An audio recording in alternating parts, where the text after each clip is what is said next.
So we have a real problem. As the light from the telescope comes into the spectrograph, it'll shift around due to atmospheric seeing, which will affect where it lands on the slit, which will affect what wavelengths we actually measure, and will give us spurious apparent motion of the star. So how do you overcome this? Michel Mayor and Didier Queloz from the Observatory of Geneva came up with a solution to this. The solution was to use something like this. This is optical fibre cable, a glass cable, in this case encased in plastic to protect it. What happens is if you shine light in down one end of here, like I'm doing now, light will come out the other end, as you can see. So it's coming in here, it's going all the way around the loop and coming out over here. The crucial thing about that is it doesn't matter exactly where on this end the light goes in, the light coming out remains very much the same. So this is perfect. What you can do is put one end of this at the focal plane of the telescope, where the slit would normally go, feed the other end into the spectrograph, and no matter how the light jiggles around, by the time it's travelled all the way around the loop of optic fibre, it's been randomised and comes out perfectly uniformly. So that gives us the stability we need to actually see things, see these very small shifts in radial velocity. The second problem was the problem of needing a reference position. Shift relative to what? And once again, spectroscopy can help. The idea is to use something like this, a arc lamp. In this case it's a sodium vapour lamp. A voltage is applied through a gas cylinder containing mercury or cadmium or some other, in this case sodium, at very low pressure, and it causes it to glow. In this case the characteristic orange glow that you often see in street lights. But this is always going to be at the same wavelength, the emission lines of sodium, in this case the sodium D lines. So what you can do is get a second optic fibre and feed the light from this down that second optic fibre into the spectrograph. So what you'll find in your spectrograph is two spectra. A spectra of your star, which will be shifting, and a spectrum of this, which won't shift. All the change in the slit will be taken out by the optic fibre, and so by referencing the two, you should be able to get a really, really precise measurement of any relative shift of the star compared to something which isn't shifting, the lamp which is sitting in your telescope on Earth. So this is the technique they use to get the precision down to a fantastic 30 meters per second. So Paul, you've shown us that by being smart, you can go through and really design around all of the problems, perhaps, that are facing us in doing this experiment. So you can use a fiber bundle to scramble things so that even though the star is moving around, we get all of its light all the time and it won't mess up our observations. And a couple of groups had figured this out by about the mid-1990s, and they'd got the precision down to a staggering 30 meters per second. So you could look at a star and measure its velocity to 30 meters per second. Now that still wasn't good enough, staggering though it was, to find planets, because remember Jupiter's only going to cause the Sun to wobble by about 10 meters per second. So they weren't expecting to see planets. What they were actually looking at was companion stars, the idea being that around a normal star there might be a small, say, red dwarf or brown dwarf star orbiting it. All right, so like all good things in astronomy, or maybe not all, but almost all, you're out doing a very simple experiment. And in this case, they were looking at a nearby, quite bright star, known as 51 Peg, as we shorthand called it. And it's a fairly ordinary sun-like star, relatively close, so it's nice and bright. And you can go out and hopefully see what's going on around it. But they found a bit of a surprise, right? Because it wasn't just sitting still or not moving at all. And it wasn't moving a lot, it was moving a bit. So here's what they found. Here's the velocity of the star against time. And what you can see is that, to begin with, it was moving at about 120 meters per second. And when they observed away from us, when they observed it next time, a few days later, it was about a velocity of 0. And then it changed, then it changed, then it changed, then it changed. It was jumping all over the place. But it's changing very quickly. It's changing on an order of a few days, not months or years like we expect planets to be. Yes, it seemed to be a 4.6 day period. Remember, Jupiter goes around the Sun every 11 or 12 years. This is 4 days.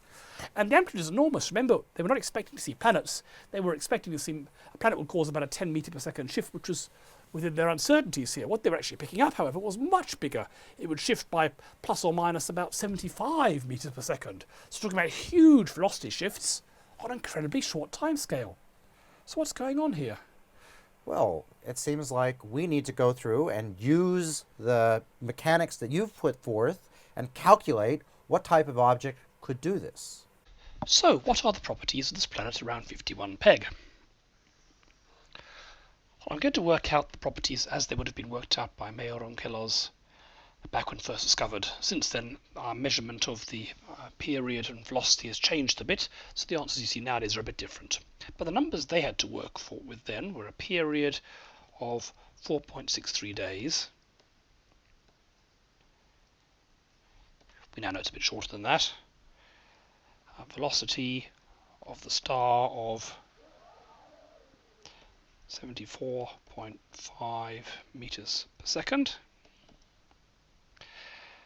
And a mass of the star, 51 Peg itself. You need this to work out anything else. It's worked out from normal stellar modelling of 2.2 by 10 to the 30 kilograms. So 10% more massive than our own sun. Now, given those numbers, we can use the equation that the radius of the orbit is the cube root gm1 period squared 1 over 4 pi squared. Plug these numbers into here. Remember to convert days into seconds by multiplying by 24 and 60 and 60. And that comes out as about 0.05 astronomical units. Very close in. 20 times closer in than the Earth in our own solar system, let alone Jupiter. How about the mass? Well, remember we can't actually work out the mass. We always work it as m sine I. If it was edge on, we have the equation that V equals 2 pi over P R m2 over m1. That rearranged to make m2 the subject, we get m2 equals m1 p over 2 pi r v1. That's edge on. If it's not edge on, we don't know it's edge on, that should actually be m2 sine of the inclination angle equals all that. Once again, plug the numbers in, and we get m2 sine I is 1.25 by 10 to the 27 kilograms, which is somewhat less than the 1.9 by 10 to the 27 kilograms that is the mass of Jupiter. So this is turned out about half the mass of Jupiter, if it's edge on. If sine I, so if I is 90, then the mass is about half the mass of Jupiter. If I is larger or smaller, then the mass will be bigger. So what we've learned is that if, it's a big if, this thing is in a nearly edge-on orbit, it's going to be something about the mass of Jupiter. So there's, like shown, that dot here. Maybe half the mass of Jupiter, maybe 2 times the mass of Jupiter, depending exactly what the angle is. Here's an actual scale diagram of it here, and you can see just about the dot. Here it is. Coming towards me. Yes. It's not very big compared to its star. Yeah, you often see artists' impressions showing it look very big and very close. This is actually a true scale diagram. This doesn't look like it's very close, but in our own solar system it would be much further away. You wouldn't see it at all. So this is actually what it looks like. It is much closer in, about 10 times closer than any of the inner planets in our own solar system, let alone where Jupiter is. All right, so Paul, this is well and good, but you have said edge on.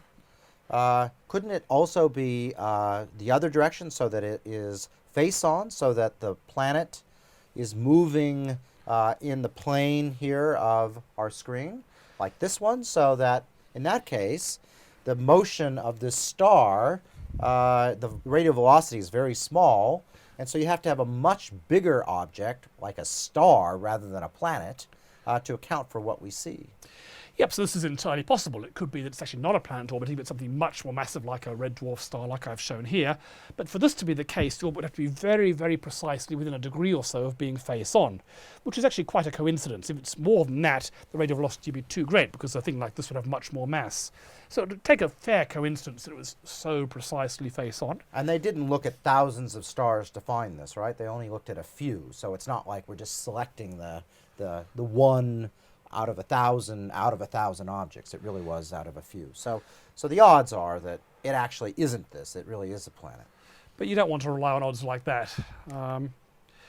If it is a planet, it is pretty close on. Here's sunset from Siding Spring Observatory. That's what our sun looks like.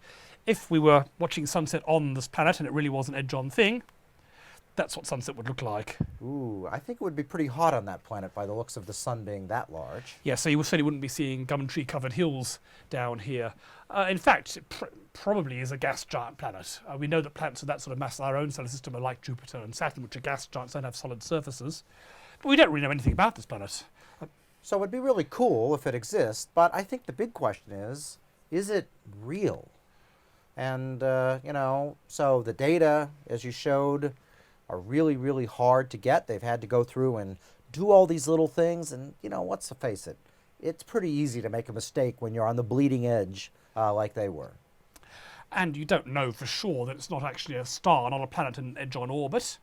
I mean, probability says it's unlikely, but, you know, you'd be prepared to bet the bank on that. And there's also forms of stars that pulsate. I study things like auroral Lyrae stars or Cepheid variable stars, and there's a whole range of different ones. Are we sure that this isn't just some form of stellar pulsation like we've seen before in a slightly different form that happens to be 4 and a bit days long? It could be that instead of the star moving backwards and forwards, what's happening is the star is getting bigger and smaller, pulsing. And as we're looking at the near side of it, when it gets bigger, it appears to be moving towards us, and when it's becoming smaller, it appears to be moving away. So, provocative, but hardly compelling.